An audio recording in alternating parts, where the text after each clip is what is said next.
What is up, bookworms and constant readers? Welcome back to the channel. Today we are talking about Ian Fleming's very first James Bond novel, Casino Royale. There's a lot of firsts with this book. This is the first, well, there's not a lot of firsts, there's a couple of firsts. It's the first James Bond novel that Ian Fleming wrote. Technically, it's the first James Bond movie that was made, and it was made like a comedy. It's still out there on DVD, and you can find it certain places. It's not very good. And it's also the first time that we saw Daniel Craig as 007. And we will talk about the movie, like I said in previous videos with all of the James Bond novels. I'm going to read the book, watch the movie right afterwards, and talk about both. Compare the two. Before we get started, hit that like button.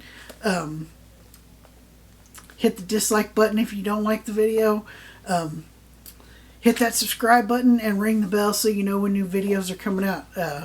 I try and put out one video a week. Usually that's on Monday. It's getting kind of hectic because over halfway through my school semester, and that's taking up all my time. So, like all reviews, let's start out by looking at the cover. Cover's always important to me. A good cover will catch my eye, make me read the synopsis of a book, and I may potentially buy the book just because of the cover. These covers are really cool.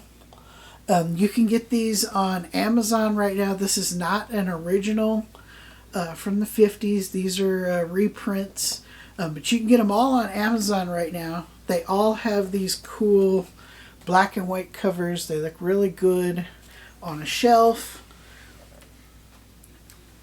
I've always wanted to read these books. I've seen the movies like hundreds of times, but I've never read any of the books. So what is Casino Royale about? So James Bond is the newest agent in MI6 to get their license to kill and 00 number. And he did that by killing two different people. It earned him his license to kill. And his first mission is he has to go to Royale, France, and play Baccarat against this Russian agent named Le Chiffre. Le Chiffre is in trouble with the Russians because Le Chiffre has a gambling problem and he has lost a ton of their money and he has to pay it back or they're going to kill him. So MI6 sends their new agent 007 in because evidently he's the only agent they have that is really good at gambling. And their whole plan is to beat Le Chiffre, take his money, and basically bankrupt him so he can't pay the money to the Russians back, and in a sense assassinate him without firing a shot. The book is it's very good. It's very short.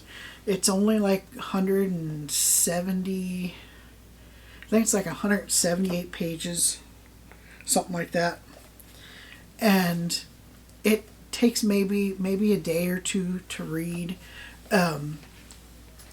The characters. Let's talk about the characters in the book. So the cast of characters is fairly small. You have Le Chiffre, he's the bad guy. You have James Bond, obviously, and then working with James Bond are three other people. Two of them are in the book quite a bit, and it focuses mainly on them. You have Vesper Lynd, and you have Mathis. Mathis is Bond's French contact who brings in Vesper to pose as Bond's wife. And then you have later on in the book, I think it's about halfway through the book, you have American CIA agent Felix Leiter, who comes into the picture. All the characters, you really don't feel like one way or another for them. I think that's just because of how short the book is. You really don't get into their backstories and stuff. Like, the only one that is really likable is Mathis. Vesper, and you really have to take into account when this book was written. It was written in 1953. And there's a lot of stuff in this book that is womanizing. It'd be considered degrading women today. And Vesper is that classic 1950s woman character. She's totally dependent on men. She's kind of ditzy, doesn't know what she's doing. You know, that typical woman stereotype of the era. So if that stuff offends you, you might want to skip this, because there are some lines that Bond spews that you're just like, really? So in that sense, it's kind of dated at times. But besides that, I think it really does well, for as old as it is. And like I said, the character development, there really isn't a lot of character development. The whole story focuses on what is at hand and very little of the past. I think the only past you really get is about the story on how Bond got his number 007 and his license to kill. Everything else it's pretty general. The conversation is always focused on the here and now. So characters are kind of funny. They're kind of needy. One thing that surprised me is I didn't like Bond as much in the book as I do the movie. But they're all kind of flat. And the other thing is, it might be like Fleming's writing style. The only thing I can think to describe it is, this is like a really elegant or eloquent writing. It's very well written, very well done. There are times where it seems like Fleming is just kind of showing off his intelligence. Like, I'm smarter than you are. But I thought about it before recording this video, and maybe, I don't know how publishing worked in the 1950s. I don't know if this came out worldwide or if it was released in the UK and then later on worldwide, but there's a lot of people in Europe that can speak multiple languages. So maybe he knew the audience that he was writing for. And so when he writes something in French and doesn't give you a translation for it, he doesn't need to, because he knows his writers can read and speak French. I don't know, but it's times like that he feels it. His writing just feels like, I'm smarter than the reader. It's not off-putting or anything. It's just like, why does he do that? Now, on the parts that feel dated, is like the car that James Bond drives. This takes place in the 50s, and he drives a 20-year-old sports car It's a 1933 Bentley 4.5 liter supercharged. Google that and you'll see what the car looks like. It's not what you'd expect. The other thing is they talk about World War II, how the war hasn't been over for that long. So there's bits and pieces that make the story kind of dated, which brings me to the movie. Obviously, the movie updates the story and brings it into the modern age.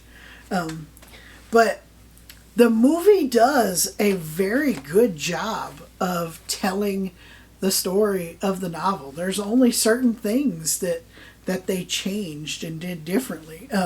One thing that I thought was funny was the first hour of the movie with Daniel Craig is not in the book. It was all made up for the movie. It doesn't happen in the book. There's no parts of it that happen in the book. The opening scene of the movie, the black and white scene where he kills the dude, that is in the book. That is what he did to get his 007 identification. But after the barrel sequence and the opening credits, that first hour of the movie does not happen in the book. Some other things that they changed, they play Texas Hold'em in the book, or in the movie. In the book, they play Baccarat.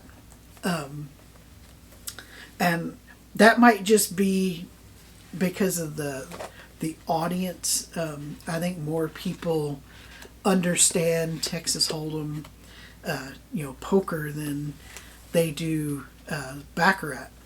Although Baccarat is in just about every other James Bond movie. Obviously they change the car that he drives. Another change is the crash sequence in the movie where he comes around the corner and Vesper is in the middle of the road, and that's what causes the wreck. That doesn't happen like that in the book. In the book, they throw spikes down on the road and he comes around the corner and it shreds his tires and sends the car into a crash. The way the ending of the movie is totally different from the book. The book does not end like that. But there are some things that are directly from the book that the movie gives a nod to, which is really cool if you've read the book, like the drink that Bond orders. And then everybody at the table talks about how good it sounds, that they'll have one, and it kind of ticks Le Chiffre off, and he's like, can we get back to playing now? That is actually a drink in the book that he creates and says that, when he tastes it, this is pretty good. I'm going to have to come up with a name for it. He does name it Vesper. One thing that the movie does that doesn't happen in the book is Le Chiffre poisons Bond's drink and almost kills him. That doesn't happen in the book, but it happens in the movie. The whole thing with Felix staking Bond so he can get back into the tournament, that does happen in the book. And there's other things like the last line in the book that Bond says, they actually put in the movie, "The bitch is dead." So there's nice little nods to the book if you've read the book that you pick up on when you watch the movie, and I thought that was pretty cool. I think the movie does an excellent job of portraying the book. I think it works better in an updated format. I do think the movie is actually better than the book was. This book I give like a 3. 3 out of 5. It's cool to read and then watch the movie and see how the two are different. And I am really looking forward to reading the next one, which I believe is Live and Let Die. I plan on reading all of the Bond books and putting them on the channel. So I recommend, if you're a fan, pick it up, check it out. It's kind of cool to read a James Bond book and not just see the movies. I've grown up my entire life watching the movies. I've never read the books. If you could care less, it's you're not really missing anything. 3 out of 5. If you're a super Bond fan like I am, I say check it out. If not, you can skip it. That's all I got for you today, guys. Just a reminder, if you like this video, give it a thumbs up, hit that like button. If you didn't like it, give it a thumbs down, hit the dislike. Subscribe to the channel and ring that bell. All of that helps the channel grow. We just got a new subscriber the other day. So channel is growing slowly but surely. Until next time, read more books.